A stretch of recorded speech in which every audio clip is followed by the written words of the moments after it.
Je suis le bon berger qui donne sa vie pour ses brebis.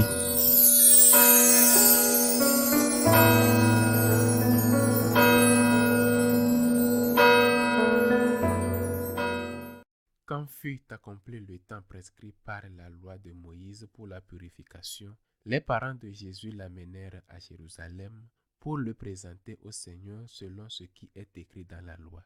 Tout premier-né de sexe masculin sera consacré au Seigneur. Il venait aussi offrir le sacrifice prescrit par la loi du Seigneur, un couple de tourterelles ou de petites colombes. Or, il y avait à Jérusalem un homme appelé Siméon.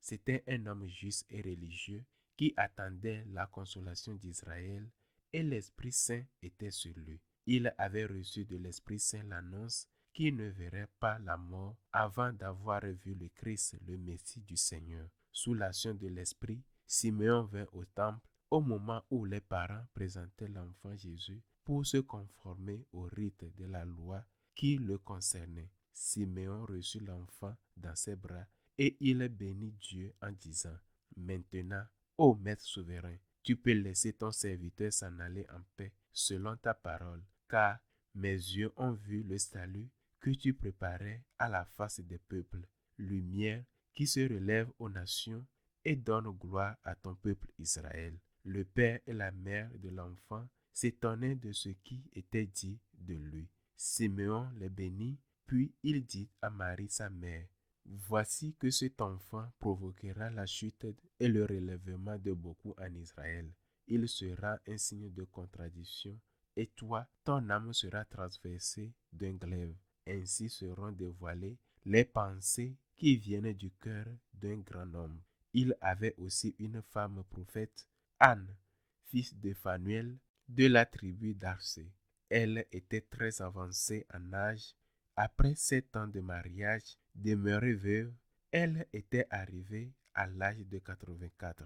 Elle ne s'éloignait pas du temple, servant Dieu jour et nuit dans le jeûne et la prière. Survenant à cette heure même, elle proclamait les louanges de Dieu et parlait de l'enfant à tous ceux qui attendaient la délivrance de Jérusalem. Lorsqu'ils eurent achevé tout ce que prescrivait la loi du Seigneur, ils retournèrent en Galilée, dans leur ville de Nazareth. L'enfant lui grandissait et se fortifiait, rempli de sagesse, et la grâce de Dieu était sur lui. Acclamons la parole de Dieu. Aujourd'hui, l'Église célèbre la fête de la présentation de l'enfant Jésus au temple et de la purification de Marie selon l'ancien rite juif qui prescrivait qu'après l'accouchement, les femmes accomplissent un rite de purification. C'est donc la présentation de l'enfant Jésus au temple. Joseph et Marie accomplissaient la loi de Moïse, comme nous venons de l'attendre dans l'Évangile. Ils étaient des Juifs fidèles, observant ce que donnait la religion juive. Aujourd'hui, nous célébrons aussi la journée de la vie consacrée, celle de tous les religieux et de tous ceux qui sont consacrés au Seigneur. C'est donc une journée pour prier pour eux tous, pour nous tous. Par exemple, pour les franciscains de Marie. Dans ce passage de l'Évangile où nous est rapporté la parole du vieillard Siméon, ce sont toujours les paroles qu'il adresse à la très sainte Vierge qui m'ont profondément marqué. D'abord, Siméon prophétise. Il parle au nom de Dieu. Pourquoi ne s'adresse-t-il pas à Saint Joseph? Le texte dit son père et sa mère, c'est-à-dire que Saint Joseph était bien là, père légal de Jésus, et tous deux étaient émerveillés de ce qui était dit de l'enfant. Jusqu'alors, Siméon ne leur a pas parlé directement, mais il s'est adressé à Dieu. Maintenant, Seigneur, selon ta promesse, tu peux laisser ton serviteur s'en aller dans la paix. Le père et la mère sont présents. Or, dans le monde juif, le père était plus important que la mère du point de vue légal. Et pourtant, Siméon ignore complètement Saint Joseph et s'adresse à la mère. C'est à elle qu'il dit: Voici que cet enfant provoquera la chute et le relèvement de beaucoup en Israël. Et il ajoute: Et toi-même, une épée te transpercera l'âme. Ce n'est pas un manque de respect envers Saint Joseph. Mais Siméon, en prophétisant, savait que Saint Joseph n'était pas le père biologique et que celle qui avait reçu la grâce de l'incarnation et qui l'avait acceptée était la très sainte Vierge Marie. Cette phrase, une épée te transpercera l'âme, aurait pourtant pu être dite tout aussi bien à Saint Joseph ou aux deux ensemble. Car lorsqu'un enfant est tué ou meurt, le père souffre autant que la mère.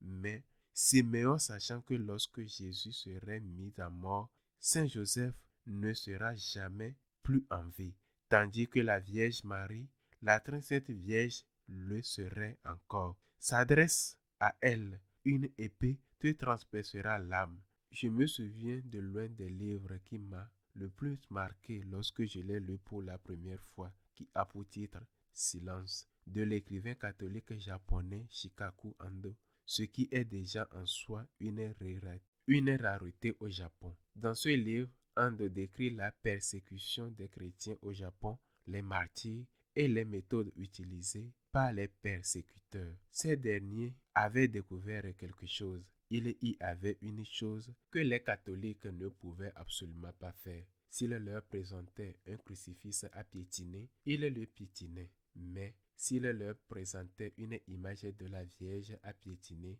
ils refusaient. On pourrait penser que le Christ est plus important que la Vierge. Je ne fais ici que rapporter ce que cet écrivain japonais raconte en se fondant sur la tradition du christianisme primitif au Japon. Nous sommes conscients que cette épée de douleur qui transperce le cœur immaculé de Marie est une épée que nous brandissons nous-mêmes chaque fois que nous commettons un péché mortel.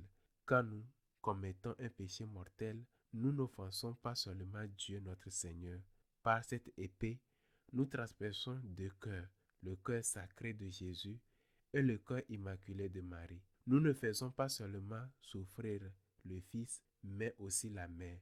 Je ne dis pas qu'il soit plus grave de faire souffrir la Mère que le Fils, évidemment. Ce n'est pas le cas. Mais si nous avons un peu de sensibilité, un peu d'amour pour la Vierge, nous devons tenir compte du fait que nous l'offensons chaque fois que nous offensons son Fils. Bien sûr, il n'aurait fallu ni piétiner le crucifix, ni piétiner l'icône de la Vierge dans ce Japon où le christianisme commençait à peine à s'implanter. Mais ces Japonais aimaient la Vierge. Ils l'aimaient profondément. Lorsque nous voyons ces images de la Vierge des douleurs avec les épées transperçant son cœur immaculé, nous comprenons que cette douleur est provoquée par les péchés des hommes, par ton péché, par mon péché, par nos péchés. Chaque péché offense Dieu, mais fait aussi souffrir Marie. Elle n'a pas voulu être épargnée de la souffrance de son Fils. Elle a vu la torture de Jésus, sa mort, son agonie terrible. Elle a vu le sang couler de la couronne d'épines sur son visage. Elle a vu le soldat enfoncer la lance. Elle ressentait son agonie à chaque respiration, lorsqu'il devait s'appuyer sur les clous des pieds et les mains pour se hisser et reprendre un peu d'air. Elle l'a vu ainsi pendant longtemps. Elle a tout souffert, mais elle n'aurait voulu être nulle part ailleurs. Pourquoi? Parce qu'elle était là comme soutien pour son Fils, le seul soutien.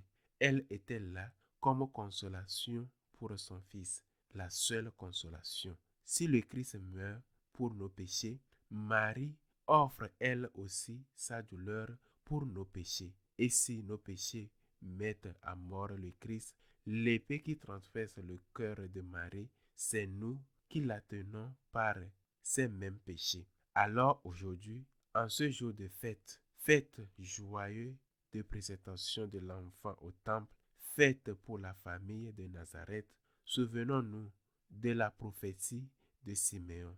Et toi, une épée de douleur te transpercera l'âme. Que ce ne soit pas nous qui brandissions cette épée. Et si nous l'avons fait, demandons pardon non seulement au Seigneur, mais aussi à Marie. Si nous l'aimons tant, et si vraiment nous l'aimons, ne commettons rien, c'est-à-dire rien contre son Fils qui fasse souffrir à la fois le fils et la mère. Ils souffrent déjà assez du mal que leur font les autres. Ainsi soit-il.